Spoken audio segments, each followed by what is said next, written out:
Well, welcome to the Week in Sports Cars with me, Graham Goodwin, and him, over there, Stephen Kilbey. With thanks, as always, to those fine folks at Cooper Tyres and the equally fine, some would say finer, some would disagree, folks at Justice Brothers. Marshall Pruett is busy this week with Chaparral-related issues. As always, our best wishes to both of them, but in particularly to Chaparral. Delighted, though, to be joined once again by Stephen Kilbey, who's getting close to being a full-time gig on this one. But at some point, you'd be expecting more money. Yeah, I mean, I've been on it pretty much every week for the last 2 months now. And you're going to be disappointed. Yes. But, Stephen, we've had a large crop of questions put together for us by Ryan Kish. Thanks again, Ryan, for that. And a whole range of issues. Somewhat quiet week or two for racing, but that's about to change, and change pretty radically, with the 10 Hours of Suzuka coming up at the end of next week. I'll be out there with our pal RJ O'Connell and with Pedro May from DSC. And after that, we get into ELMS and WC action. There's already been the entry lists are out for that Silverstone race tomorrow, as we record this Week in Sports Cars. But let's get cracking with the questions. And I think what we're going to do first is let's get rid of the pesky IMSA questions first, then we can get into the proper stuff. World Championship and European Championship stuff. Not at all controversial while we're here. There's questions later about national anthems. Wait till you hear me on that one. But it's good to be back. Yeah, when I said to you, Graham, it was going to be a quiet week of questions because there's not much going on in sports car racing. Yeah, it went horribly wrong. Horribly wrong. It's well into the 60s. Let's start with Kevin Perez Frederico on Facebook. He says, would GM think of taking out the very V8 for their old World Challenge from their old World Challenge GT3 V Series Coupe twin turbo V6? Seems it would help their BOP woes, being the only non-aspirated car in the class. They might. I can't see why they would, particularly if they've designed that package around a normally aspirated engine. That is no small engineering job, as you know others have found when they've attempted kind of an engine change. But I can't see it. I hope they don't, because the car sounds superb. And as we know, a good sounding car is a fast car. Actually, that's not true. But yeah, I hope we can retain in DPI the difference in soundtracks. Look, come on, you've been to some of the IMSA races. That part of the appeal of that is not just the look of the cars; it's the way in which that performance is delivered, and that kind of differentiation between the smaller turbo 4s, the slightly larger, the Acura turbo cars, the slightly larger still Nissan, and then the big roaring kind of V8s in the caddies. That's part of the appeal in the same way that it is for the GT3 cars, the GTD cars in IMSA language. 100%. Second question from Sports Cardi B on USCR Reddit. He says, have you heard anything about a possible shake-up next year in the Penske driver lineups? It was mentioned somewhere that Elio might be looking to go back to IndyCar. Any thoughts on who might replace him? I think I'd be surprised. Bearing in mind we're in a position in DPI where it's high competition. I think it's going to be unusual if nothing changes across all of the factory or factory-blessed teams. And certainly I'm hearing some rumblings that there might well be some changes across one or two of the teams for next season. I know absolutely there have been some drivers, pounding the paddocks in recent IMSA races, looking to find the opportunity to have a chat with the team principals, team managers of the DPI teams, because of course it's an attractive series, it's an attractive formula, and those professional drivers are looking for, paying gigs. So expect to see more of that, I think, as we get through towards the end of the IMSA season. Expect to see some other drivers from around North America and beyond across in the paddocks of the IMSA WeatherTech Sports Car Series. And yeah, expect that there might well be the odd change here and there. Certainly not restricted to Penske. Certainly, not counting out that Penske might be part of that. But I'd be pretty surprised if we didn't see 2 or 3 changes before we come back to racing for the IMSA series in 2020. It's an interesting time to make those sort of changes, because we have had some movers and shakers in manufacturer racing, some people leaving one series, going to another, and leaving some drivers stranded. So there are drivers that are going to be out in the market pretty soon. There are. I mean, look at the changes, particularly in the GT programs, LMP1 programs in Europe, for instance, and in the global scene. Beyond that, emerging talents that are coming through is another one to kind of to look at as well. And then you get into as you know, the guys actually quite rightly say, when you've got drivers who are already ensconced in a DPI seat that are looking perhaps to either add a second program or to replace it with another program, then those things come up. So it's not necessarily a mark of failure. It's a mark of actually this being a market in which the manufacturers and the teams want to get the best results they possibly can, and they'll be looking to see whether or not the guys they've got in the cars at the moment are performing to the level they wish them to do. Now we've got Ket Voss on USCR Reddit as well. He says, can we talk Porsche 911? Yes, we can. Yes, we can. Looking at the Cup car, you have no diffuser. Correct. The GT3 has a microscopic one compared to the competition. So to stay competitive, did they have to make multiple changes to the RSR's engine layout to get the proper diffuser size? If so, where does this leave the GT3 car in the future, as the competitors can still fit much larger ones? I think, it's a perfectly reasonable question. The RSR engine change was for a whole range of reasons, not simply to do with rear diffuser, but also to the way in which that car wore its tyres, the balance of that car, and clearly they've done an extremely good job. As for the 911 Gt3 R, doesn't seem at the moment to be holding it back, and there's good reason for that, because principally we're dealing here with balance of performance. So anything where that car has got a perceived or an actual shortcoming against some of the other competitors, basically they balance that out in terms of the quite sophisticated process that they use for BOP. Porsche will be, I'm sure, waving their magic wand waving, you don't wave a magic wand, it becomes a broken one by now, but waving their magic wand over that formula, as they consistently have done through the life of the Porsche GT3 package. We must be now into 6 or 7 different iterations of the 911 in its, from what was basically a breathed-on Cup car back in 2006-7 to where we are now, which is a bit of a mega beast. But certainly in terms of pace, they do not seem to be suffering that. And by pace, I don't just mean straight line pace; I mean lap time as well. What they're losing potentially with some of that rear downforce, with the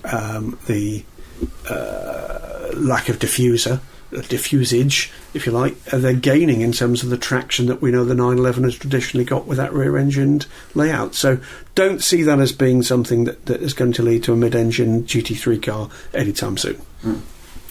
Moving on now, we've got Ryan Terpstra, one of our regulars on Twitter. He says he loved last week's episode. Is that because I wasn't on it, Ryan? Thanks, Thank mate. God for that. He also referred to me publicly admitting that I listened to Will Smith rapping, but we won't go into that. You listened to Will Smith rapping? Sorry, I didn't hear you.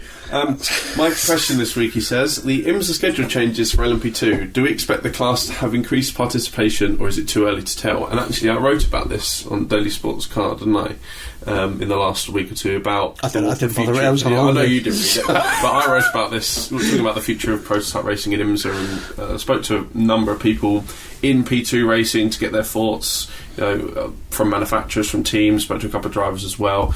And I think the general consensus is that it's not going to get too much bigger than it is right now, but it's for so many reasons. It might not be quite as much down to the cost anymore.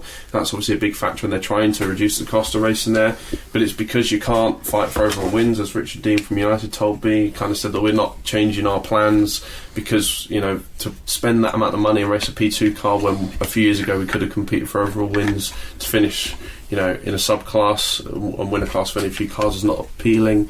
There's also not as many cars in the marketplace anymore, or I could say there can be sort of 4 to 5 potentially if some of the discussions are having come off. The other manufacturers too are in talks, but there's nothing concrete yet, and it's kind of getting to the point where teams are going to have to start coming forward. And we have, bizarrely, since I wrote that, seen the Rick Ware thing come forward, and we look forward to seeing what that's going to do. But yeah, I can't see it growing to anything like we've got in the LMS. No chance. Never going to get to that point. No chance. Getting to the WC's numbers of maybe 7 or 8, maybe it's ceiling, but I think it's just so tough. It's tough to build a grid when you've kind of got most of the customer base already firmly in their own championships, and a lot of them doing multiple championships in Europe and doing Asia and doing WC. It is an interesting one, isn't it? And it's an interesting one because it does have a role, and it's a role where I think I've said before the WC have learned at their cost that you do need to make sure that those professional race teams have actually got a stepping stone up to their top class, because it's a big leap going from whether or not it's LMP3, whether or not it's GT racing, to go into DPI, to go into LMP1, and even at the level at which we've got now. I mean, there is a reasonably clear divide, to my mind, between the established DPI teams and the aspirant championship contenders in DPI, JDC Miller, Junkos, for instance, where realistically they have supposedly exactly the same machinery, but they have not been competitive more than, sporadically. Flashes of brilliance, but, it's not a guarantee that you're going to be fighting at the front just because you've got a DPI. And the reality is, it's double the money from a P2. That's what it is. It's more or less double that money. Don't believe me? Go and speak to a P2 team or, one of those aspirant DPI teams, and they'll tell you it is roughly double the money. It is not bargain basement prices in DPI, and it's not bargain basement prices for that matter in LMP2 either. We are still talking multiple millions of dollars for a season. IMSA ain't cheap. International racing is not cheap. It is a long season, the logistics are challenging, and it starts with a 24-hour race and a 12-hour race. That's one of the reasons why IMSA have made, I think, a pretty smart move to decouple Championship and Rolex 24, which means that, the better resourced teams have got the option to do that effectively as a standalone, but to not have to commit to a 24-hour race if, indeed, they want to keep their kind of powder dry and their budgets chests securely locked until later in the season. Let's wait and see. What would I hope for?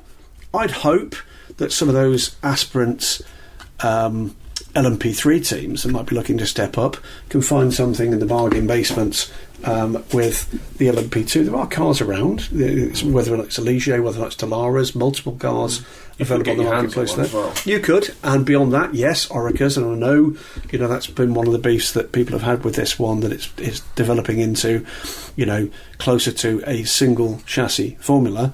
But you know what? I don't see the downside of that when I'm watching and commentating on LMS races, that we've got 5 or 6, Orica teams battering, chunks out of each other around some of the fantastic circuits we get to race. LMP2 provides good racing, whether or not it's all Orica or whether or not it's got the variation in chassis. I prefer the variation because that's what I like. But the great thing about LMP2 racing it is very firmly Pro-Am, which means that you've got that fantastic mix of really good professional drivers and semi-professional drivers and good, and sometimes not so good, bronze-rated drivers, gentleman drivers. Let's hope they can come up with something. What would be ideal for me? I'd be perfectly happy with 4 cars. If you can actually fill it, fight for a podium. If you can fight for a podium and fight for a podium, not just fight for the seats on the podium places. And by the way, apologies, the creaky chair has been brought back in this week. Stephen is here. You'll hear Stephen's contribution to the irritation factor is going to be his cough, because he's suffering with a bit of a cold. If he gives it to me, I will kill him. But I've got the creaky chair, and this is the newer but significantly creakier chair. It has been oiled. Justice Brothers, I'm still waiting for that. That goodie lifetime bag. Supply. Lifetime supply. I'll even take pictures, show it on my massive 250 Instagram followers. But I'm afraid creaky chair it is. Moving on, we have Stephen, great name, Gardner. I'm going to say Gardner. Stephen Gardner on Twitter says, if IMSA teams are at their limits for length of race and season, what do you think of time shifting some races so to get more fans to experience dusk and night racing? Great idea. I really like it. I mean, the key for that is going to be IMSA will know their audience rather better than I do. They will know whether or not people are going to start to be getting shifty in their kind of seats if they're pushing on too late into the evening for a Sunday race, for instance. And that's no small thing, particularly when you're dealing with some of the distances that people travel. It's been one of the things we've had to think about with some of the races in WC and in ELMS with Barcelona. The plus that was a Saturday race in Barcelona, and the pluses for some of the races we've had into the evening with WC races is Fuji, relatively close to Tokyo, and Bahrain, relatively close to everywhere else in Bahrain, because it's not exactly a big place, and neither of you are dealing with very, very large crowds. But that tends to be the defining factor. You know, IMSA has always been very good at looking after one of their primary audiences, which is the people that actually bother to turn up to the race. And if that would count against attendance at the race, then that might be a reason for them to think about whether or not that's as good an idea as it sounds. It does sound a great idea, and what can possibly go wrong with racing sports cars at night? It's a great thing. Yeah, and it's something that's it's kind of a tradition in sports cars to do more racing in the night, because we've got the sort of facility to do that with the cars being designed with headlamps and things like that. You're not going to see single-seater races in the night as much, very rare. You're not going to see it in rallying as much or in any other disciplines of motorsport. So make the most of it. You've got a formula that, you know, lends itself to. But let's not forget, IMSA has 3 races that go into the night. In fact, one goes through the night. They're the 3 endurance races. But I think what you're probably talking about here is one of the sprint races going towards nightfall. The guys at IMSA are smart. They'd have looked at the potential opportunities that all these things offer, and I'd be surprised if that hadn't been on the table at some point. Johnny Schultz on Twitter: is there any chance of seeing GT2 cars in the Michelin Pilot Challenge? No.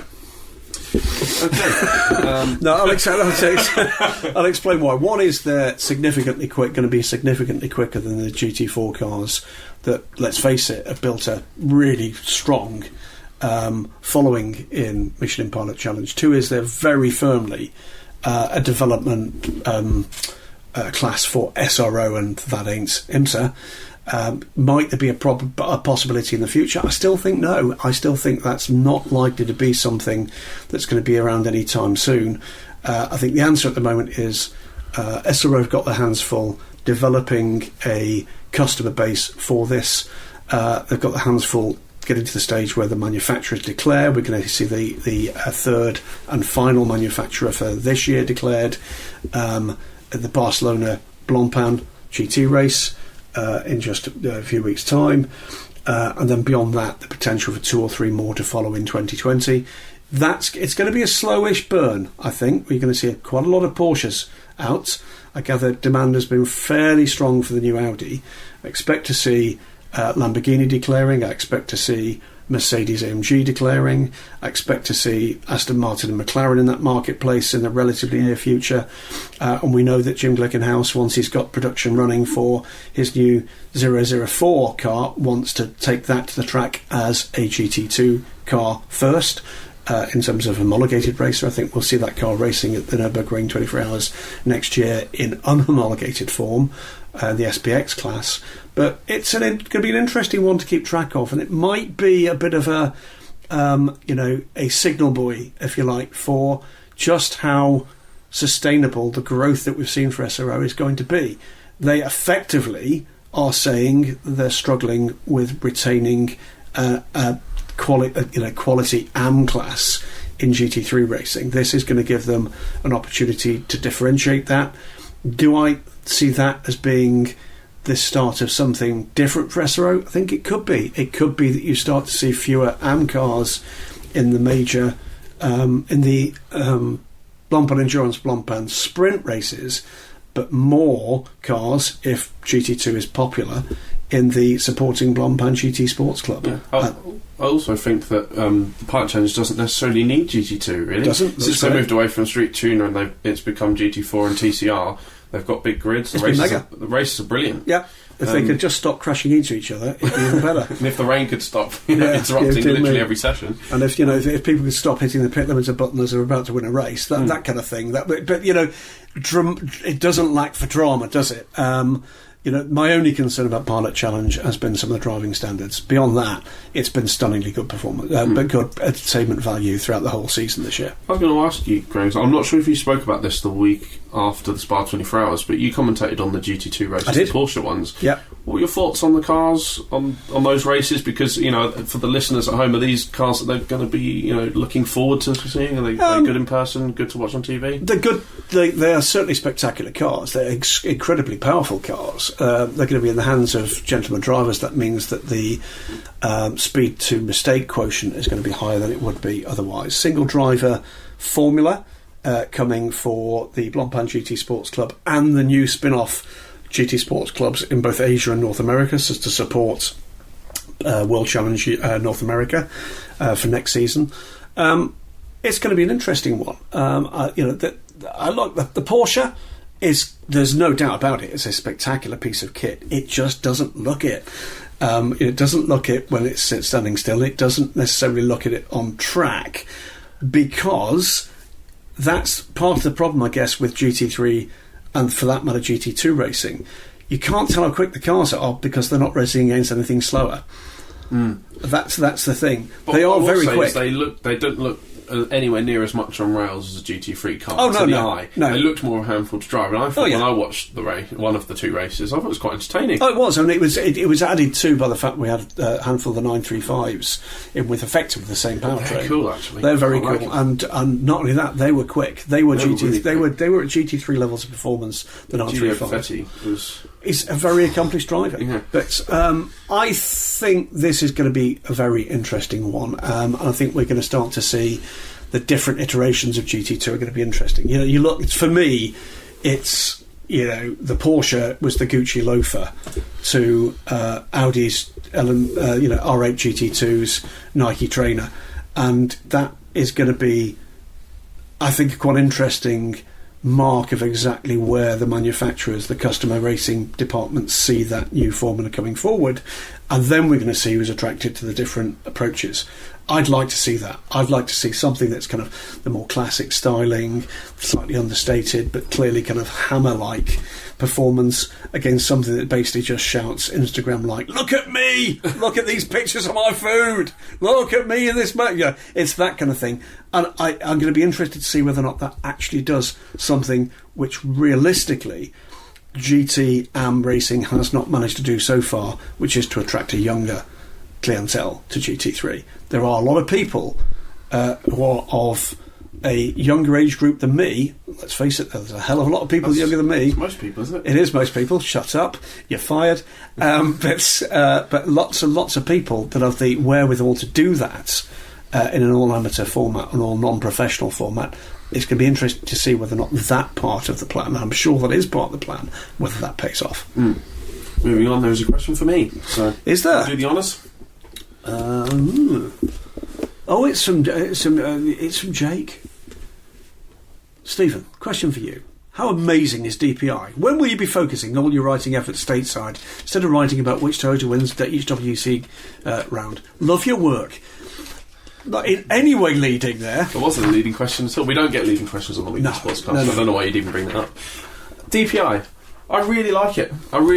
And it's got good grid numbers. The cars are cool. They're driven by some very, very, very talented drivers. Excuse me, creak alert.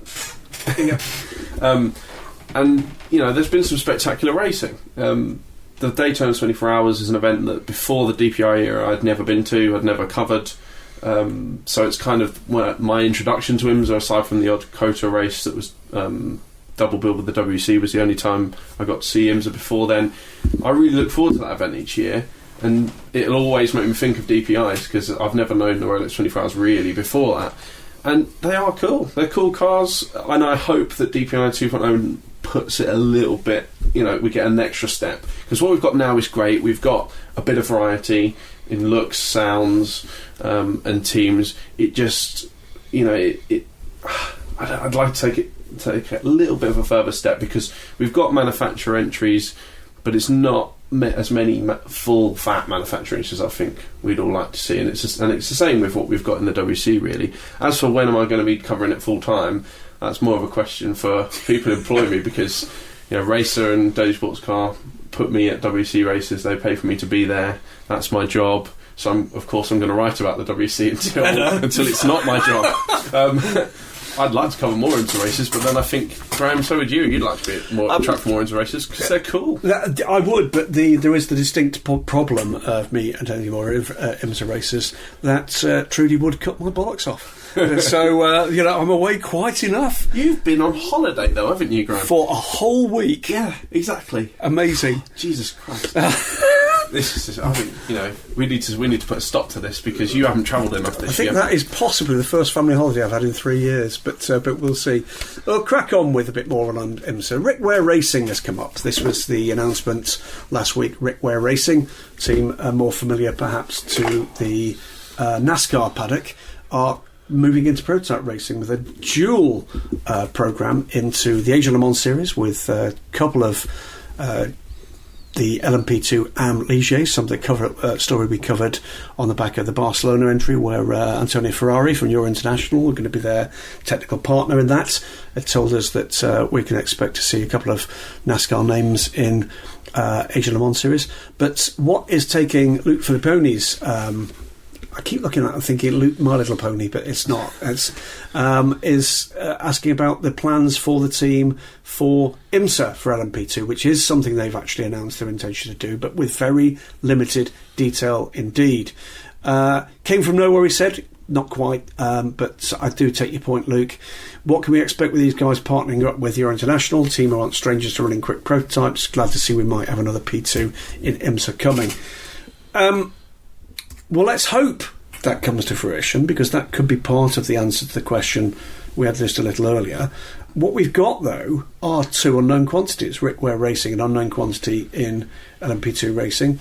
Euro International, yes, they've been doing some stuff with LMP3 with some success, race winners this season in Europe.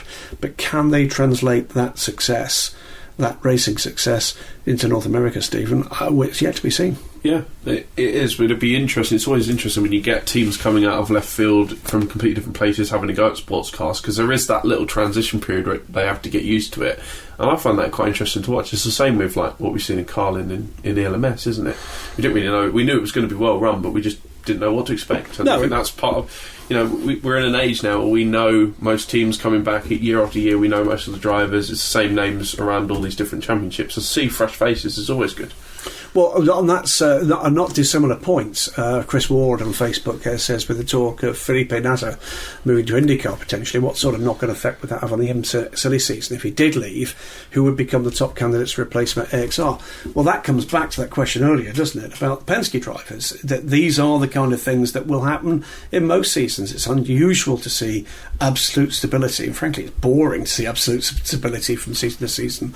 What do I expect? Well, Action Express, I know a little more than I can tell you right now, but Action Express... Go on. Nobody listens to this. Come on. No, that's other podcasts. Everybody listens to them. Oh, right. Sorry, that's not which one we're on. Absolutely. The mix is going to be interesting. Are they going to do what they have done traditionally to fill the endurance seats, which is go for really big names? Are they, because now, of course, what they've got is a calendar year full programme potential for a big name driver, where the switch for WEC and Formula E, for that matter, on these winter programmes has caused all sorts of troubles for professional drivers looking for, a meaningful double programme. I think it could be a very interesting moment. Are they going to be looking for emerging talent? I'm not quite sure how you describe Pipo Derani now. Emerging talent, you could say, but he's been around with us for a long time. He's an emerging talent 3 Sebring wins ago. Yeah, absolutely. But then you've got other guys. You've got guys like, I'm trying to think, I've got a good couple of names. Jovanuta, we know, was around at Road America, having conversations with a lot of people. He's about to become a goal-rated driver. That has an effect on his employability for LMP2 in the European Le Mans Series, and for that matter in WEC. He's already attracted the attention of Racing Team Netherlands and picking up some races there. He's still a relatively new LMP2 driver, but he's had amazing success. His pace is coming on. There's I think a few people who you put into the hot shoe category that are looking over their shoulder and thinking, is my place safe with talent like that coming through? And he's not the only one. You know, it's a surprise to me that perhaps someone like Paul Lipchatin has not taken a look. That guy is lightning fast. So is Guido van der Garde, to be fair. Guido van der Garde, I think he's a guy that might get a chance somewhere, actually, because he's shown his pace. So I think it's going to be very interesting. Any big name right now would want to see whether or not they can make an IMSA programme knit with their aspirations for either a solo programme or a dual programme. That's becoming increasingly difficult in the modern era, with so many clashes, not just between the major sports car championships, but between other major championships as well, including IndyCar, including Formula E, including all sorts of other things, and including actually another place where a remarkable number of people are finding a berth, which is in Japan again. That's going to come around. So I think that is a fascinating question. I think it's one of those ones that we're going to be keen to see just what emerges in the coming weeks and months as we get to the end of the IMSA season. And you're quite right, that silly season that kind of comes forward. Dean Ackerman is another one that is kind of Cadillac themed. It's a long question. And guys, remember when you're submitting questions for Twist, try to be as kind of concise as you possibly can. Because we are struggling to kind of fit the questions within the time. But basically, I can't read. He can't read. I can't read out loud. It's terrible. Or indeed write.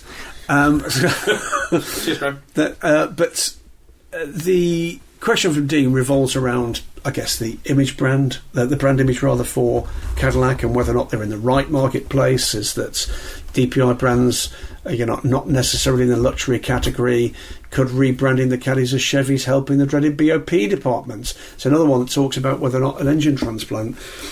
I tend to kind of look at it this way. People in marketing departments, much as they've not been particularly my friends in my previous career, they tend to focus very much on brand values, do tend to actually understand their brand pretty well. They would not have funded long-term IMSA programmes if they didn't have the numbers to say that this hit the demographics they're looking for. And sure as eggs is eggs, we'll soon see if it doesn't, because you can be guaranteed that the factory backing for those programmes would disappear very, very rapidly indeed. There is absolutely no sign of that actually happening. I think it's going to be very interesting indeed to see which other brands begin to emerge. Principally, I think those brands are going to emerge in the kind of customer areas. But, we've heard that kind of Ford are coming at some point, in now the medium-term future. We've heard that, brands like Bentley have been looking previously, Lamborghini have been looking at this, Mercedes-AMG looked, but for a customer programme, despite the fact they've denied that, they most certainly did look. It's going to be interesting in the current scenario just exactly who starts to emerge from the fog. And, no matter how many people have been at those meetings to this point, all it takes is another brand to put their head above the parapet, and all of a sudden their market competitors will go looking to see just exactly what it is that's attracted them to that form of racing, to that brand awareness opportunity, that marketing opportunity. It can have a kind of domino effect in both directions. Someone leaves, people start to look as to the reason why they've left. Someone joins, the competitors that might not be as close to the racing Rubicon as they are start to look at what it is that's attracted them to it, with high quality events, with lots and lots of people in the right demographic attending, and with high quality media coverage as well. That tends to start ticking boxes in marketing terms pretty darn quickly. Nate Detweiler, another of our regulars. Nate knows IMSA's pay-to-play manufacturer partner fees have been discussed before. Apologies if it's been answered, but in the case of the LMP2 car, who pays for the entry? Do they pay the entry fee? If they do pay, is it paid by Gibson or the chassis manufacturer? Simple answer, no manufacturer fees in LMP2. That is not the way in which that works for the LMP2 area. Final one of our IMSA questions is another one about Helio and JPM from John Hankins. Does the world of sports cars appreciate Helio and JPM as much as some of us IndyCar fans miss them? Who are these people? Helio? JPM? No. Have they won anything? Oh, I'm not aware of them at all, to be honest. JPM. No. Of course we know them. Yeah. Stars, both of them.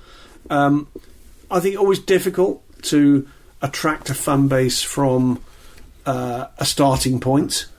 Montoya brings with him all sorts of things: major restaurant bills, damage in hotel rooms, all sorts, catchphrases. Me personally, I think that the end of the day, it is what it is, and I think the answer is they've brought with them a fan base from IndyCar. They've gathered a fan base around them in sports car racing, but with the heritage they've had in previous racing, of course that stays, and that's difficult to match in a year or two, particularly when they've not had the ultimate racing success that they would have wanted with that programme. So we love all our drivers in sports car racing, apart from one or two of them. Yeah, we don't mention them though. We will later when we get to talking about Christophe Boucher. But except for Christophe Boucher. Christophe Boucher, yeah. But no, I mean, much loved members of the sports car family. Sounds like an obituary, but not meant to be. What's next, Stephen? It's WEC, Aslam's, Elms and Acco. We're moving on. Moving kind of sideways. It's Lance Schneider who's going to kick us off on Twitter. That's a great name. Yeah, fantastic. He says, looking at IndyCar and IMSA's very deliberate timeline, scheduling and discussions with manufacturers for new equipment, how bad does this make Chaos Car look, which has been anything but confidence inspiring? Is Chaos Car what we're now calling Car? Which is what we're calling Hypercar, which is what's also called Hypercar Prototype. Hypercar Prototype. That's what we're calling it this week? I think so. Fair enough. It doesn't look great, does it? No, it's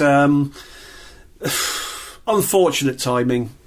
And I have to say, not particularly brilliant contingency planning by our friends at the FIA, the ACO.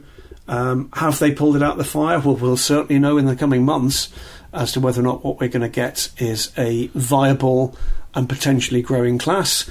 I am beginning to see some signs that we could see some positivity coming sooner rather than later.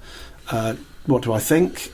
Year one, I think we're going to have those two manufacturers. Maybe we'll see Glickenhaus stepping in as well as the third, and I expect there to be more than two Aston Martins if that programme goes to plan. So what we could be looking at is a number of hypercars in the higher single digits with, I've zeroed out, a smattering of grandfathered LMP1 cars as well, and the way in which that's going to be done is going to be interesting. Balancing those. Yeah, you could, therefore, in the top class, be looking at something approaching double figures for year one. But beyond that, we've covered this before on Twisk a number of times. The underlying trend appears to be that if progress can be made with the regulations, the budgets, with the performance levels, and that you've actually got actively good competition in that class, I think people will come. Stephen Gardner again.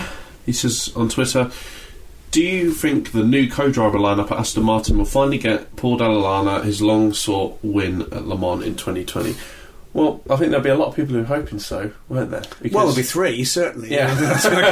But I mean, first and foremost, what I should say here is I'm delighted for both Ross Gunn, who I think is a fantastic young man, and for Darren Turner, who's equally fantastic but not at all young.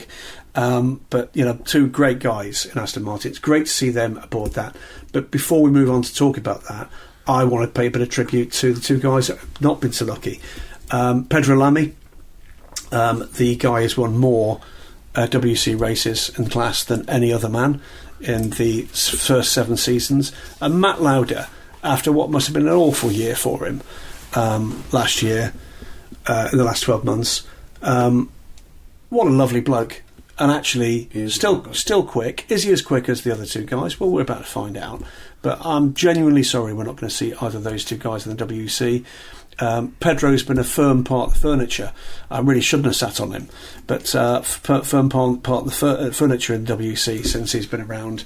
Always rapid, always good for a laugh, and I remember very fondly some of the very, very funny stories at the end of the season parties, leaving him in the in that hotel, in the hotel, still with the bottle of beer in his hand from the night before, practically still in his race suit, and arriving at the airport some moments before the plane was due to depart. But look, you don't get to win races by being slow, and Pedro most certainly is not slow.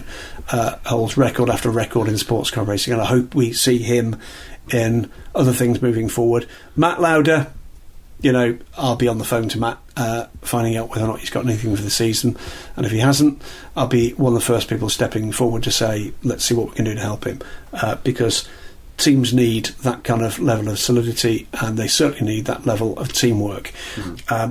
That moving on from that, though, and wishing both those guys well, I think what you've got there is a pretty mega team. Yeah, if that car is going to be competitive in Gt3 form, and why shouldn't it be? What you've got there are three guys who are remarkably rapid. Paul Dall'Anna has never been quicker than he is right now, and he will be feeling the pressure. This is a step up without a shadow of a doubt. These are two full factory Aston Martin racing drivers in a brand new car with a funding driver in Paul Dall'Anna that is hungry for that success. He is one of the nicest guys in any paddock, Paul Dall'Anna, but his patience must now be wearing pretty thin to actually get the title that I think he absolutely deserves. And he's got two people with him that I think are going to be just as hungry, which is the key. You've got Darren Turner, who knows he's not at the start of his career anymore, and will want another Le Mans win and won another title to his name. Of course he will, because it's another chance for him in a full season, which he didn't do last year in the Super Season in the Pro class. And you've got Ross Gunn, who's been kind of in the background doing stuff for Aston here, there, and everywhere, proving himself to them quietly behind the scenes. And now he's going to get the chance, and he is going to be desperate. Well, look, to show what he can I think let's look at Darren Turner's contribution. He's driven and raced just about every car that Aston Martin have fielded since they came back to racing, in the early part of the 21st century. But beyond that, not just as an ambassador for the brand, but also as somebody who has really helped and encouraged the younger drivers coming forward. I will not ever forget his answer to questions I asked him after that fantastic win at Le Mans, where he didn't want to talk about Darren Turner, he wanted to talk about Johnny Adam.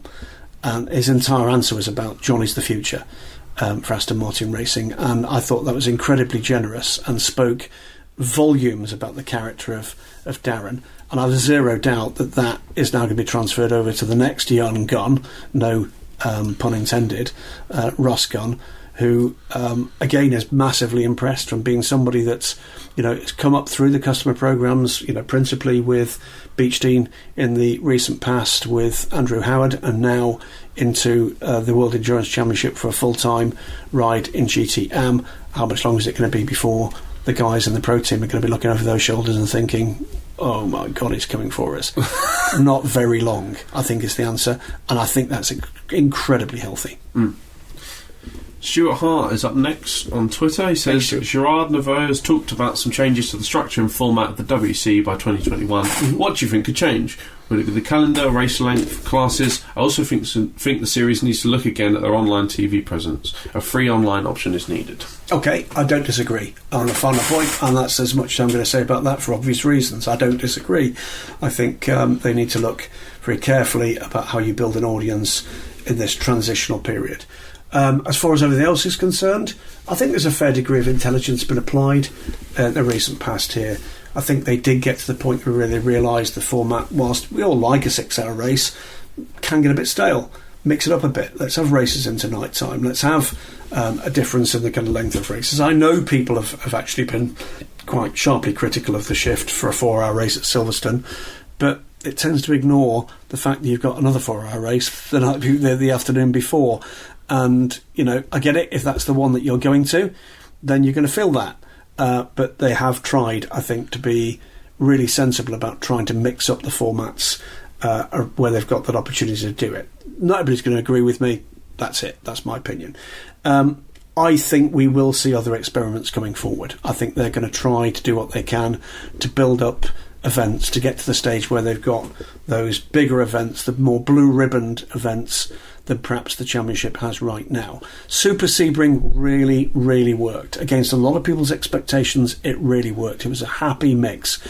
My only view there was just let's keep doing the same things again. Let's not mess that one up. Spa works really well as a pre-Le Mans warm-up event. That, to my mind, that's the kind of stealthy blue ribbon event for the FI World Endurance Championship. It's one that attracts a lot of attention and needs to keep doing that.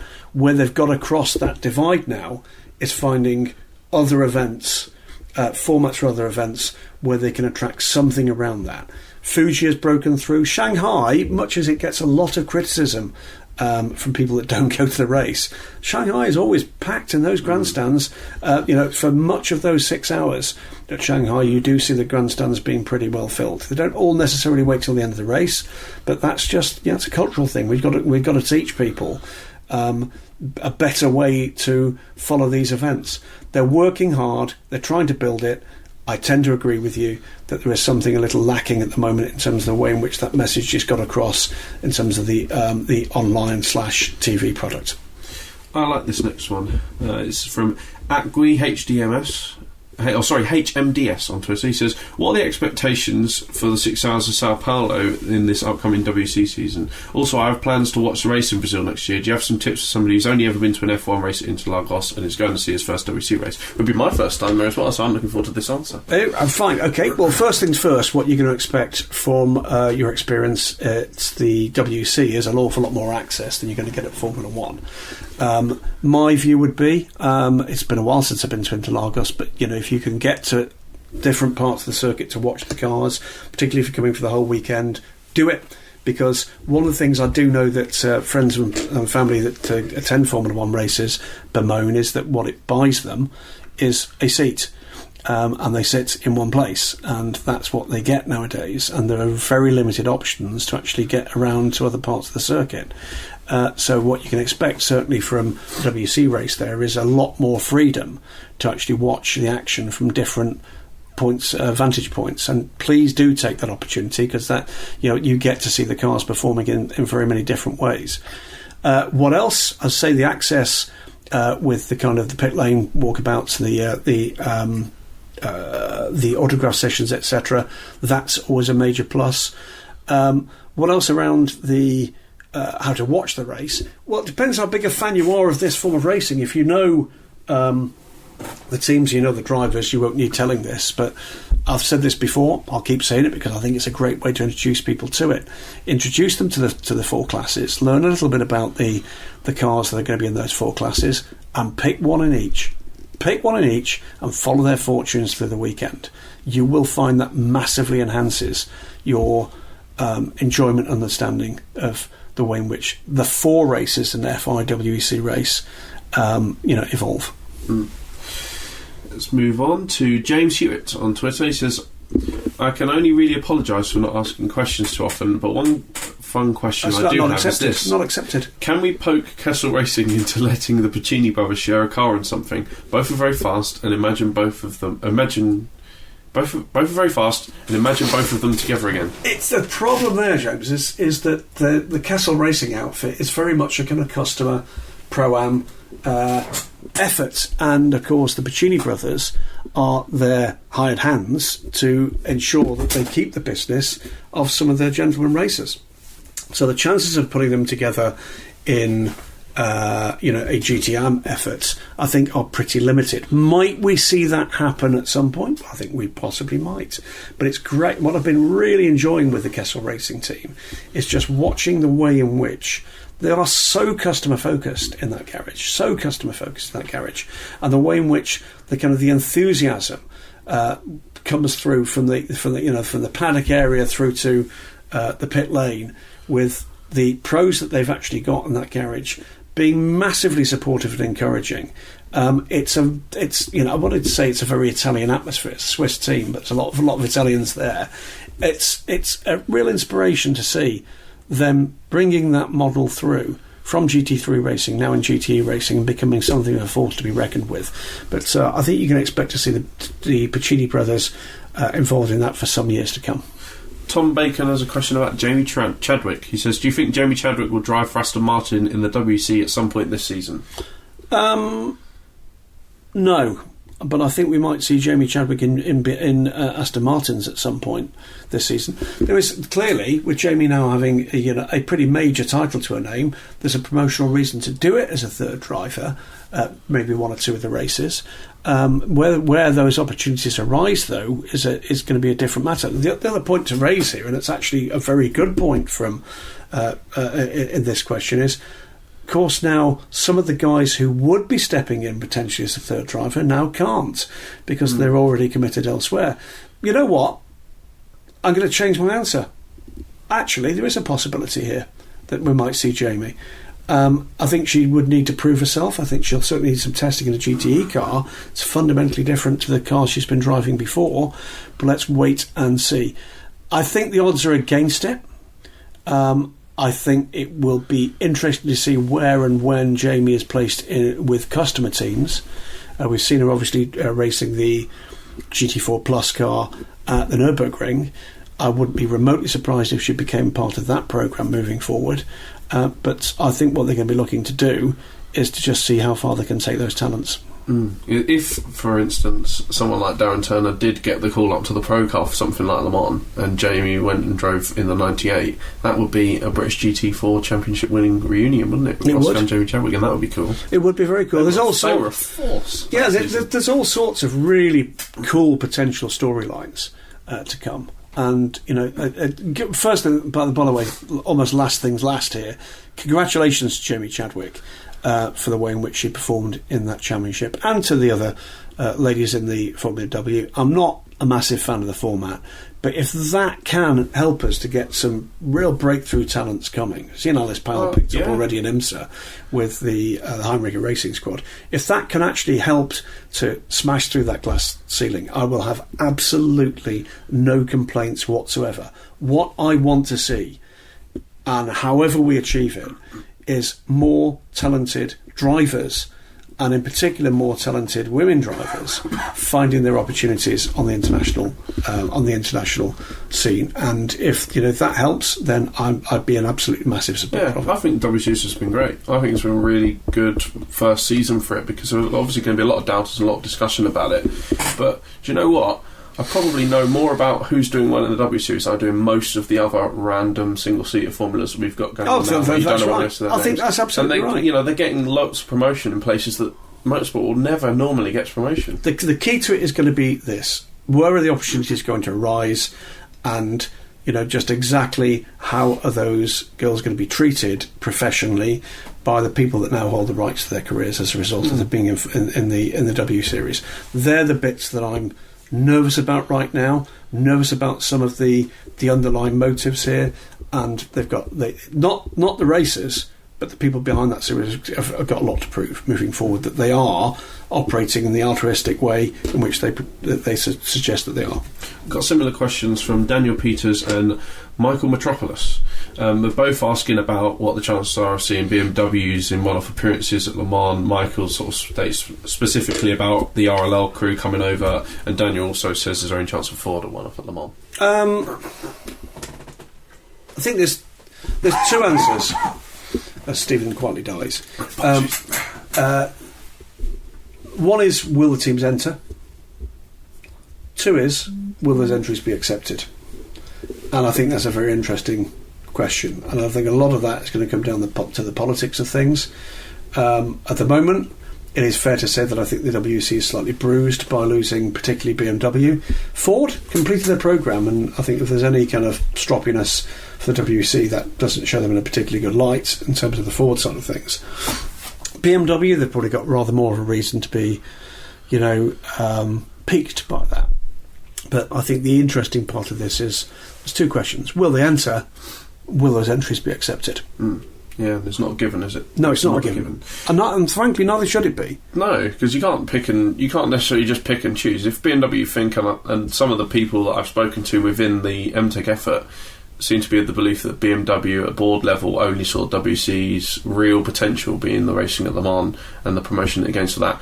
Well, that it goes against everything that WC is. If you just turn up for Le Mans and just cancel your WC program, why should you be able to do that? Everyone else is doing the full season. Well, I think let's put it this way: the same basic underlying points that apply to Corvette would therefore equally well apply to others, which is you can apply for a one-off entry in whichever races you'd like to race in.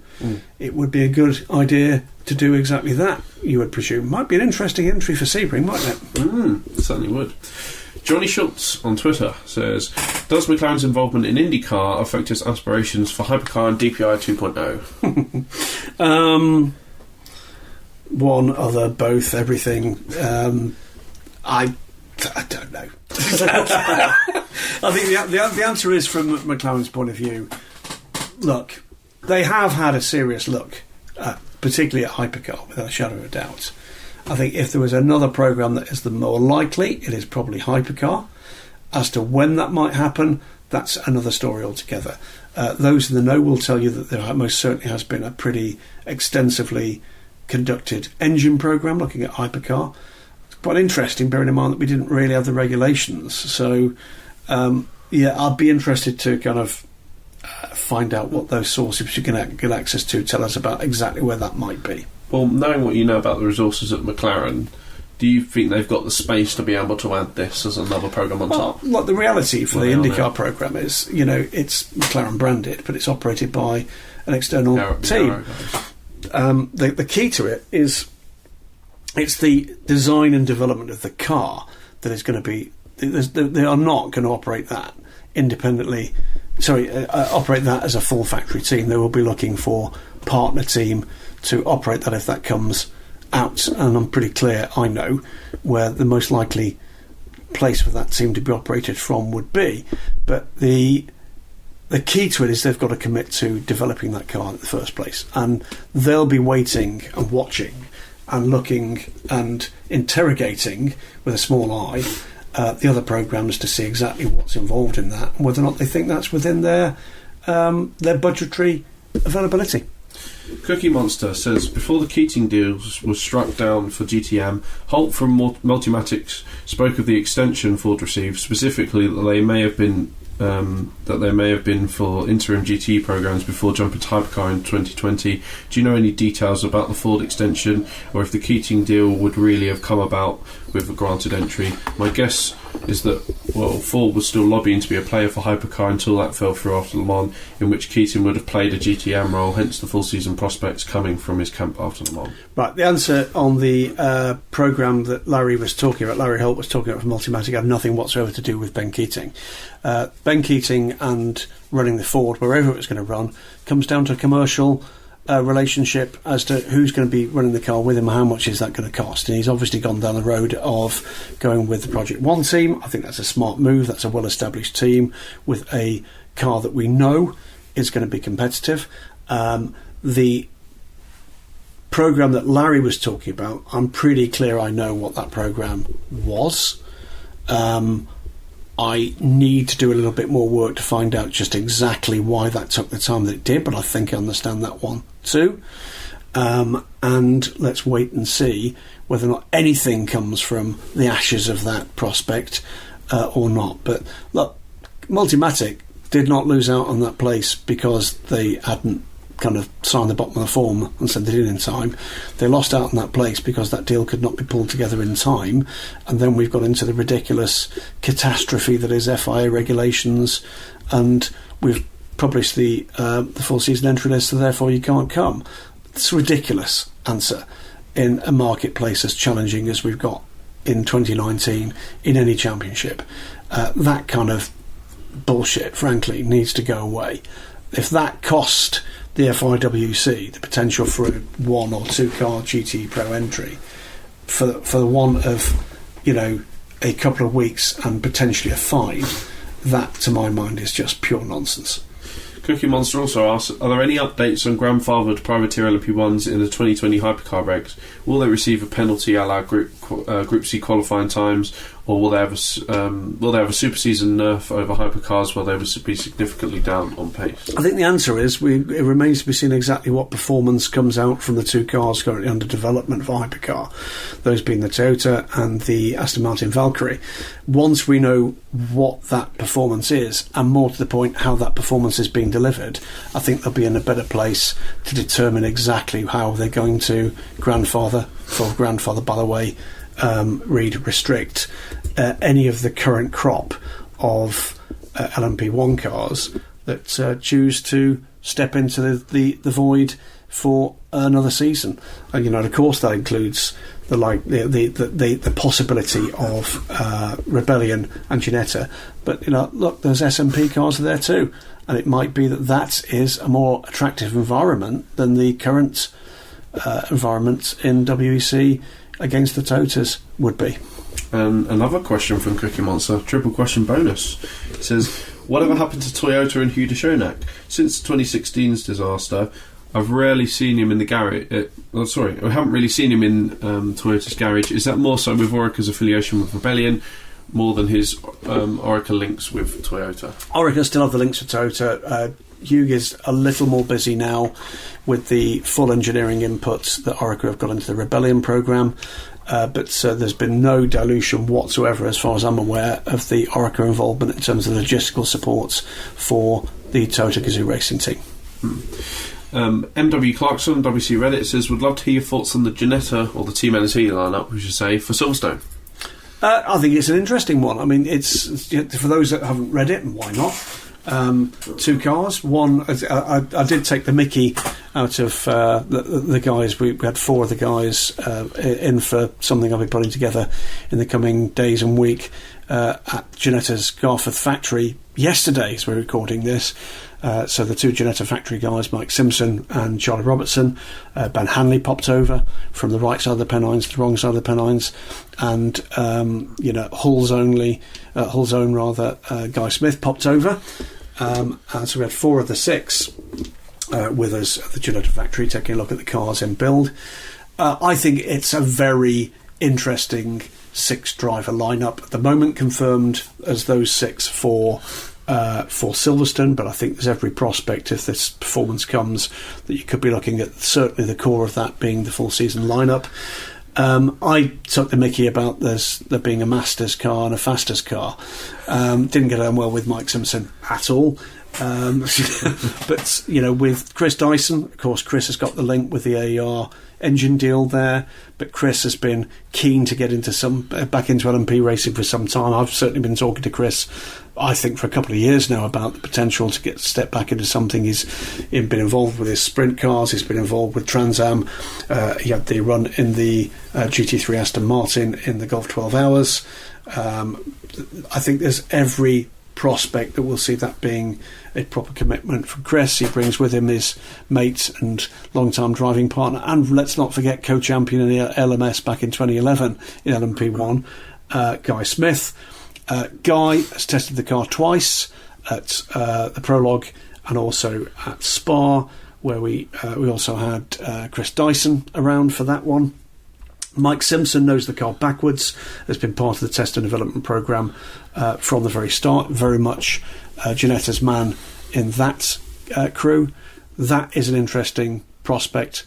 Very simple, the job for that car. The job for that car is to be faster than P2 cars and reliable and make no mistakes, and basically leverage the extra performance that sits within that car. The other car with Igor Rudjev, very, very quick. The only man ever to out-qualify a Toyota factory driver in a non-hybrid car. He did that at Spa with the SMP car, of course, against Kazuki Nakajima. We've got Ben Hanley, who's known to be very quick indeed. He's obviously running LMP2 in the LMS. He'll be doing double duty at Silverstone. He's had his Indy 500 programme with Dragon Speed. Still very rapid indeed. And Charlie Robertson. Now Charlie, the other Ginetta factory driver, what a remarkable rise he's had. 2011 Ginetta Junior. Since then he's won in Ginetta Juniors, he's won in the Ginetta GT4 Super Cup, which is the British touring car Championship supporting series, was picked up as a Ginetta driver from there, got into the LMP3 car and won that title in 2015 with Sir Chris Hoy, with, oddly enough, Team L&T's last major full season efforts in prototypes, including, by the way, taking a win in the last debut at Silverstone for a Ginetta LMP car. He'd like to do the double there, I think. I've watched doing testing with this car, and it's been quite interesting because on a number of occasions we've had other guys turning up, albeit with less time in the car, but with good reputations behind them. And it's been kind of, well, okay, Charlie will set a time, and then you can go off and do what you can do, and and set the time we're going to be proud of. And on more or less every occasion, with the exception of the prologue, Charlie's been the fastest. I think he's going to turn some heads. I think that young man is very quick indeed, and will only get quicker. Yep. I think that's going to be a very interesting lineup. I'm excited by it. What do I think can be done? I think there's far more questions about getting the reliability and the mistake-free running both on pit road and on track than there is about the potential for pace in that car. The potential for pace in that car is massive. Make no mistake. What do I think about that car? I think that has absolutely immediate prospect to be the fastest non-hybrid car we have so far seen, which means that's a very rapid car. John Richter on Twitter says, will Sam Bird be in a Ferrari next season? Daytona possibly with Risi? Well, the Competizione GT did say specifically that he's got programmes to be announced with them shortly. Have you got any hints? No, I don't think, it's... I saw with some sorrow some of the headlines some of our rival news organisations ran in the wake of the final confirmation, more or less confirmed by Sam himself at Le Mans, that his WC programme was done because principally of the clashes still not dealt with Formula E. But when you see responsible news outlets using phrases like dumped and you dropped, it's just bullshit. Just stop it. I mean, Sam is a driver of high quality. He's had to make a choice. He's made that choice. That's not going to be anything other than a very tough choice. And, he'll have had, I'm sure, some regrets about having to make it. But the reality here is that he was not able to commit to a full season. They want the stability. Miguel Molina gives them both the pace and the stability they're looking for. That's it. I do expect to see Sam back in a Ferrari where he's available to do so.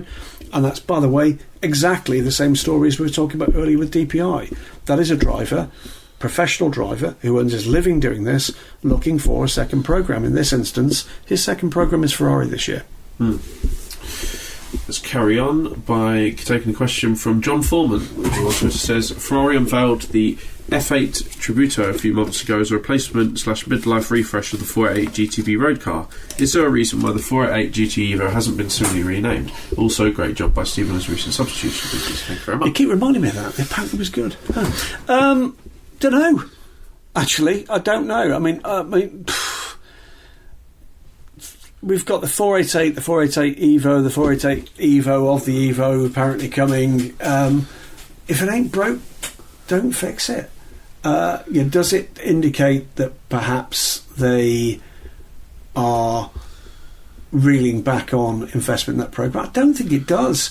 I think it's indicating that they think they're probably about where they can get to with this machinery. They won them on. Are they... It does seem to be a bit edgy in terms of the balance of performance, the performance window for the car. Something odd seems to have happened to that car.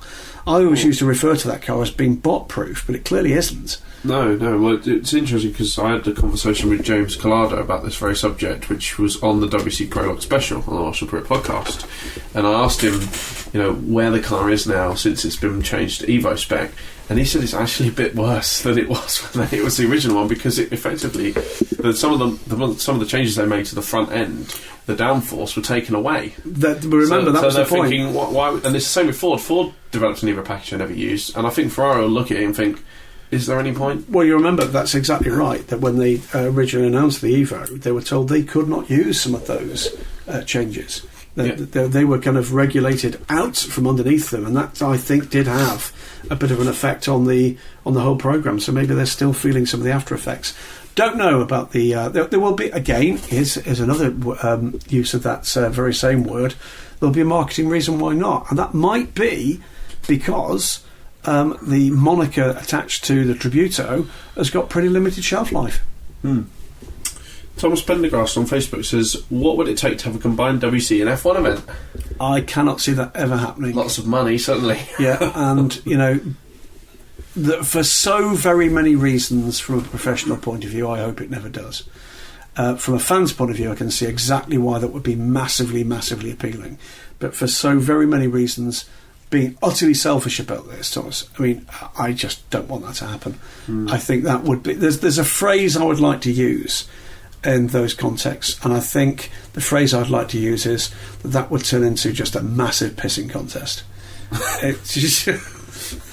that's it. Yeah. I can't see that being a pleasant place to work for anybody. There was a time where we had GT Pro in its absolute pomp, and there was the discussions about whether we'd have sprint races GT Pro. And I think, do you know what? There was a time when having a GT Pro sprint race at a few Grand Prix on Saturday afternoon could have been great fun. Would have been great for both sides. Could have been great fun, but I think the days of that are gone. Yeah, 100%. Joshua Johnson on Facebook says possibly more of a taking Graham to task for past comments. Good luck. He has said on several occasions that Toyota wants competition from the non-hybrid teams, yet they asked for / didn't turn down the performance advantage handed to them at both the 2018 and 2019 Le Mans 24 Hours. If they really wanted the competition, wouldn't / shouldn't they have declined the performance advantages and run something closer to the non-hybrid teams? Accepting and running with those advantages seems to contradict the notion that they want real competition. I think there's people within the Toyota team that would like to be closer than they were. I think there's others that are doing their job, and their job is to go out there and win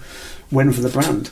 I think there are people with a more sporting outlook, and there's people with a more brand-focused outlook within any team. Certainly, I know there were people within that team that would have preferred for it not to be quite as one-sided, and there are others that are pretty straight about the fact that actually my job is to go out there and win, and if I've got the leverage, I'm going to darn well use it. I can't really kind of offer any criticism of them for that. That is their job. Can offer criticism of the fact that we're allowed to do it.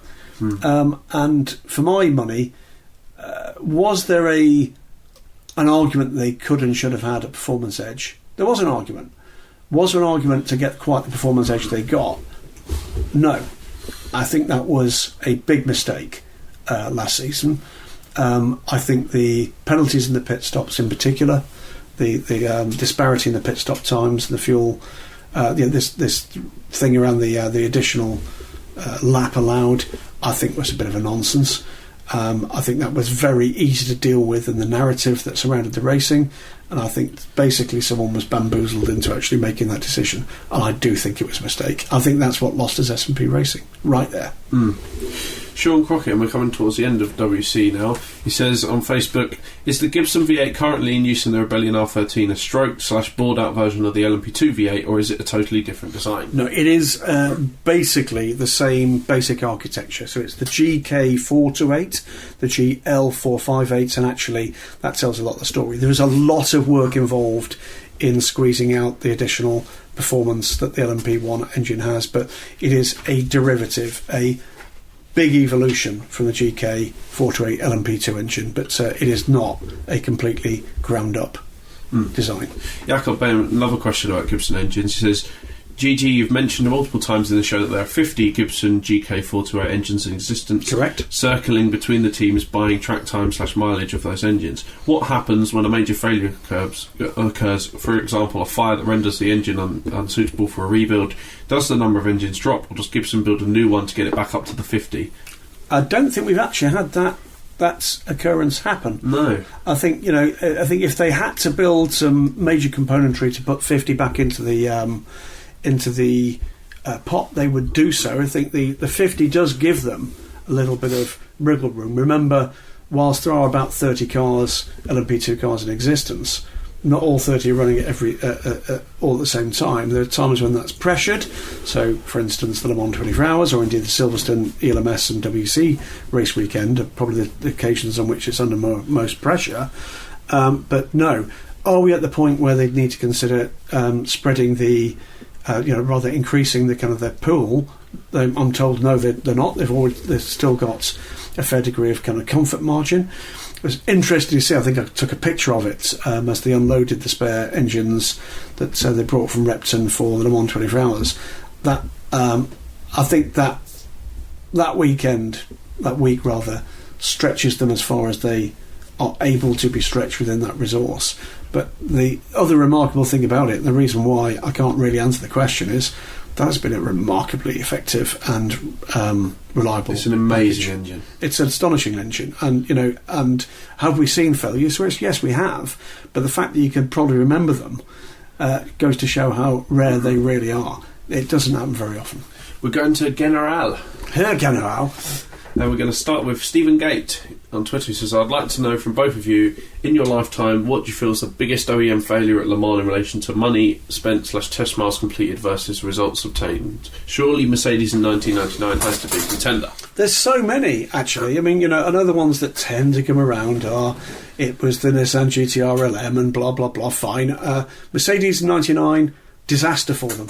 Absolute disaster. And the worst part of that is, to my mind, there was a difference between a major international brand going out there and doing badly or failing on track, and a major international brand doing so in a way in which the driver's life was put at risk.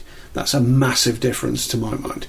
Let's not forget we had the BMWs and their problems in 1998, where those cars were out early. It was the second time we'd had it for Mercedes-Benz.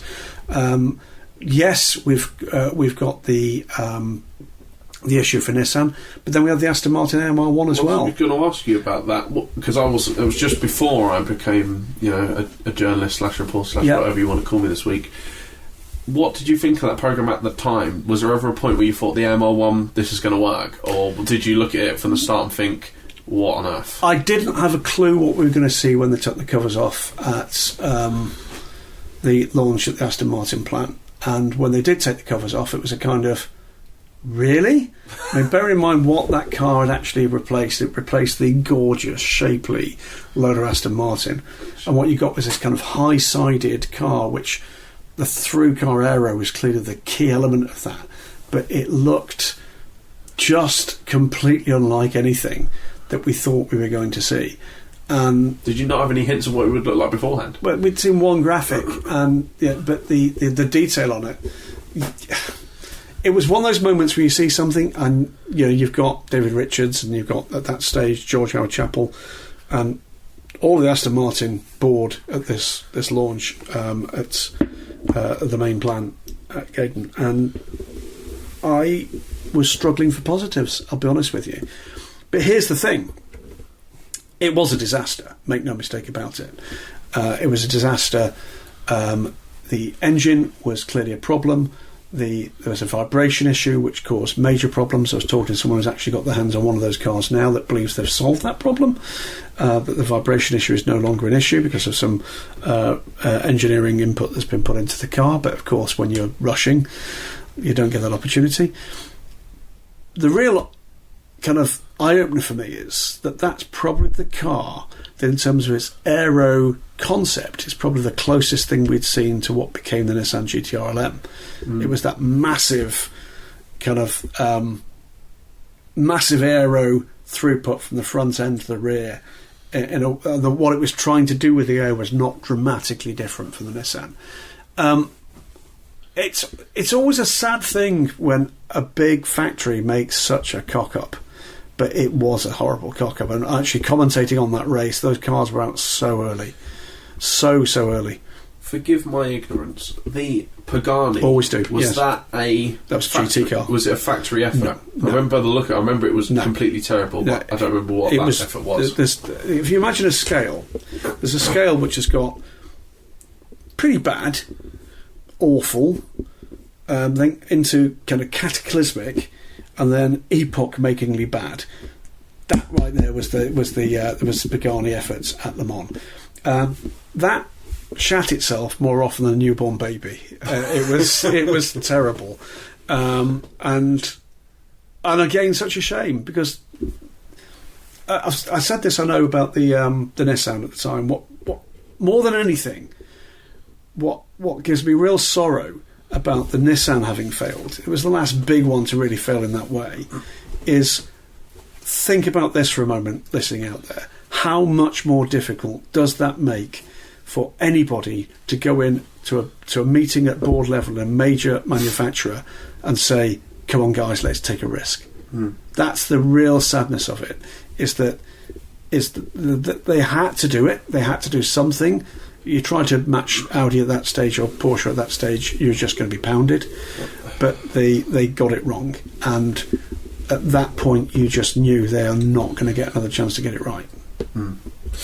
Next up, we've got a bunch of questions about the Bathurst 12-hour rule changes. Does this, people are just asking your general thoughts on this? You being, somebody who's gone to that race a lot of times. Should I bring the soapbox, or are we leaving it? I'll give it a bit of a soapbox moment. I think it's a mistake. I think, let's put it this way. I mean, you've got a race that has attracted increasing amounts of attention, audience, in country and around the world, in terms of the level and scope of factory involvement in that race as a key, we said that, used the phrase before, I'll use it again, blue ribbon event that I think has helped Stefan Rattel to launch and develop his Intercontinental GT Challenge concept, and I think gave that a very soft landing because Bathurst was an immediate hit.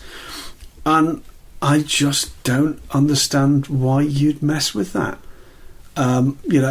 Listeners to Weekend Sports Cars know my feelings. Why you would seek to take elements out of the competition? It's a team game. Strategy gets damaged by that. The contribution that the team can make in the pits gets damaged by that. For me, the kind of rush towards homogenisation of sports car racing will be seen in the future as a massive, massive, massive miss. Because actually, why do we like the Bathurst 12-hour? Well, one, it's in a fabulous place in a fabulous country. A bit too many Australians for my liking, but you've got to work with what you've got. The key to it, though, is it's a great event. The rule set is marginally different from the other events. It's why, even if the Daytona 24 Hours rule set isn't to your liking, actually at that place at that time, if you embrace the fact that they run the race in the way that they do, and that the caution periods and the response to those caution periods gives the opportunity for a team that's had misfortune to catch back up, if you embrace that and see that as being part of the attraction, you can grow to love it. If you don't love the framework that is being established for these big GT3 races, you're never going to love it. And I don't love it. I don't like it. I will admit to, and will apologise, by the way, on air to my colleagues who were with me at the Spa 24 Hours. It made me miserable, and I don't want to be miserable about these things. These races are glorious. These cars are glorious. The teams are spectacular. The drivers are amazing. The fan response to it is absolutely staggering. But if actually what your job is to go out there and win that race by performing in a mistake-free fashion, then that just got easier. Because you've actually got wriggle room, and it shouldn't be like that.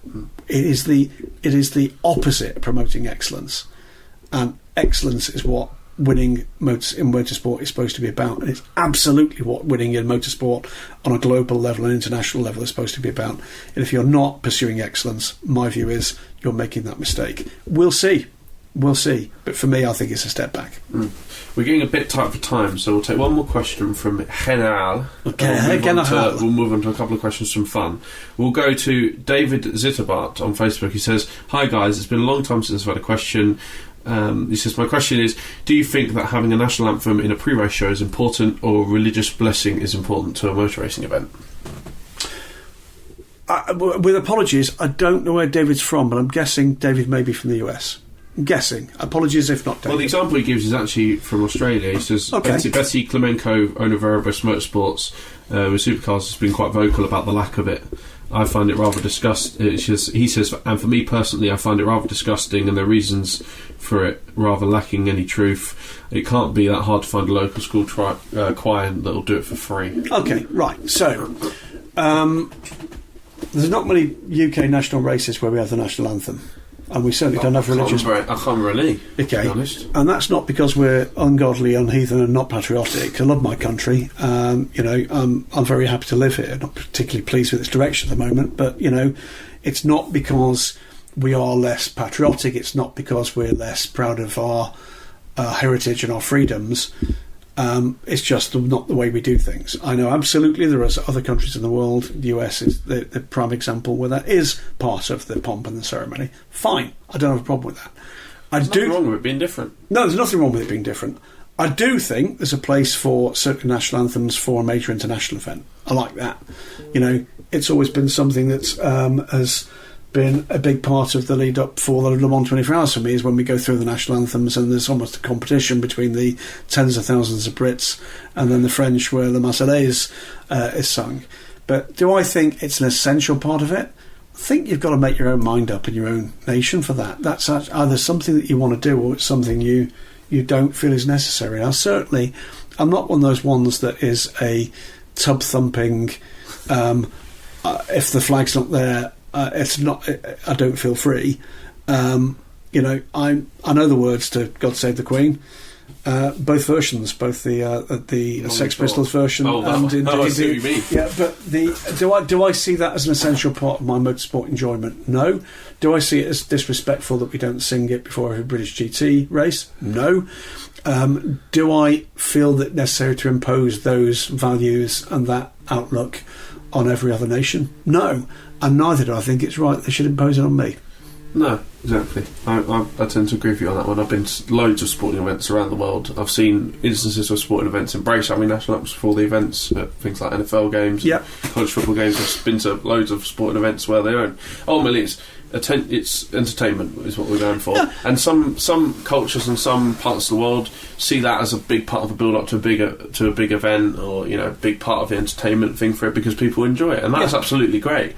But I don't worry when I go to a Premier League match and there's no national anthem. Don't they? No. Good. No. Okay, we're into the fun section now. I think we'll be the judge of that. The Quantumizer on WC. That's a great name. Says the WC decides to go down the F1 route, a ban in race refuelling during their standard length races, while also opening up the class structure to only allow four-wheel drive vehicles that are road legal and allowed in any racing series.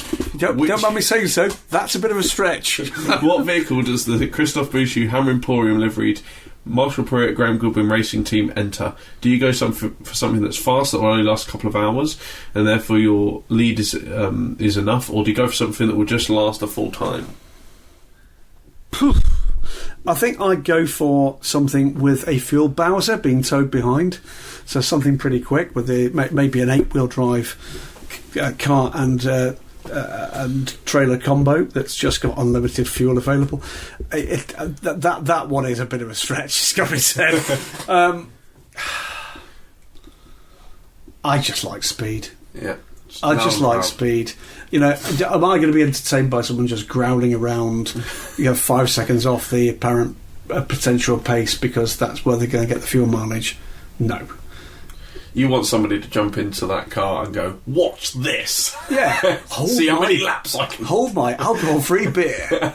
That's what I want to see. I want to see someone attack the track. That's what I want to see. Attack the track, attack the field, show us what that thing can do with the available technology. And if you can do that with less fuel, as we have done, despite all the criticism of the kind of P1 hybrids, look at what they achieved in such a remarkably short period of time, completing those races on 40% of the fuel. Holy moly, that's impressive. Efficiency. We'll carry on. We've got two more, one of which I'll get over and done with very quickly. Sad Boys 2 Men on WC Reddit is asking a question about what keyboard I use.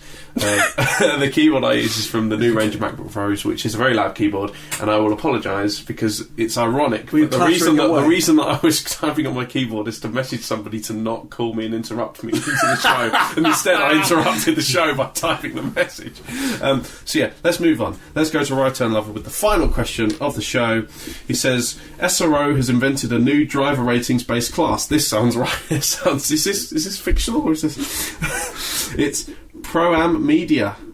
Ooh. PAM. Pro-Am and Media. So Graham, Kilbey and Pruett is to fill 2 cars in the race. Which media, former pro racer not allowed, would you pick? Right, two of the ones I wouldn't pick. Go on. I wouldn't pick any member of the media that goes on interminably about their own racing. There's two things. It's tedious. They're probably not as good as the ones that don't. And there's a reason they're writing about it and not racing. And if you were there, as you put us in that place, right, Ten Lover, to be managing that team, you've been managing their expectations, their egos, and I'm not interested in that at all. First name out of the hat is Marcus Schurig from Sport Auto. Top bloke. Chief editor. He is indeed top bloke. Sadly German. It's not his fault, okay? But thank God he doesn't look German. Oh, no, he does look German. He does look German, yes. He really does look German. But Marcus... Yeah, it is that, the slapping of the legs and the kind of bringing in the foaming kind of Steiner ale and the massive bratwurst and the Nürburgring 24 hours each year. We love you, Marcus. Absolutely. Never change. Munching on a schnitzel as he walks in. But he's a previous class winner in his own right at the Nürburgring 24 hours. And in VLN races too. So no mean racer there. I'll go with Dickie Meaden. Dickie Meaden. Yeah, he's been quick in just about everything. Chris Harris as well. They take the mickey out of him on Top Gear, but both those guys perfectly capable of producing very, very good performances. But they're automotive journalists rather than motorsport journalists. Can I throw a wild card in there? You can. And I won't be able to give you the full explanation as to why, because it wouldn't be fair, but I'll go with Paul Truswell for the simple reason that drive we did to the Spa 24 Hours about 4 years ago with me and one of our DSC colleagues was an experience. Terrifying, I think was the word. I didn't know I couldn't possibly comment. Yeah. For a similar reason, I'm going to go for Stephen Herity. Hope you're listening, Stephen. No, I'm not. You're mad. Don't get in the car with Stephen. He's quick, but erratic. I'm going to go for two of our DSC guys. Cool. The karting duo that is Peter Pedro May and David Lordy Lord, because they're the quiet men. And I think I've seen Lordy in particular. I've seen racer karts. And is actually pretty impressive. Is he? Oh yeah, he's pretty impressive. He turned it down when I did the Buckmore 24 Hours and asked him if he wanted to be part of the team, and he never responded. I think that should just tell you all you need to know about my relationship with Lordy. It's below his level. It is below his level. The answer is that there's an awful lot of people who talk a good fight in the media. I'm not going to name names, Sam Collins, but I suspect your editor would probably had your arse to you. Andrew Cotton, I think, would be pretty quick as well. I've seen Andrew racing a kart. Is he? And he's got that blend of aggression and aggression that is quite aggressive, which I like to see. He's pretty quick. He's going to hear me saying that for the first time, and he's going to ring me and abuse me on the phone. I do think, despite the fact that I've heard him talk about it, although not in a tub-thumping manner, Rob Ladbroke from Motorsport magazine. No, he's terrible. Is he? Yeah, it's terrible. Because, I imagine he'd be quite terrible. Good. Okay. What you need to do is look at Rob's... I'm only taking the mickey at Rob, by the way. Look at his Puma. He's got a racing Puma. Did. No, that was the point. It's fine, Rob, it's fine. Open your garage, it's still there. What you need to do is take a look at when he posts pictures of Puma. Have a look how many dents in the panels. Isn't that just the styling of the Puma? No. Oh, really? No. Oh, now that we're talking Pumas, there's one more. There is one more. I know you're going to say. Drew Gibson. Yes, actually, that's Drew has done a fair amount of rallying. I think he's pretty quick. Has he? Oh, rallying? Yeah. Not in his racing Puma, which is epic, by the way. But no, Drew Gibson, fabulous photographer, absolutely fantastic photographer. Miserable man, will complain about complaining, but I suspect he'd be quite quick as well. So Drew Gibson, Marcus Schurig in the same car, because that would be hilarious. Possibly with Andrew Cotton, even more hilarious. And then we'd have to have maybe a photographer's team, a writer's team. So Drew, the writers would definitely win. Lordy, Pedro, Marcus, Andrew, and who would be the third? I think Dickie Meaden. You think Dickie? He's quality. He is quality. He's actually quite good. Got to see Dickie Meaden, how good Dickie Meaden is. He's very good at road tests because of this. 2 years ago's Goodwin Revival in the little Alfa Romeo 2 litre in the sports car in the saloon race. Mint.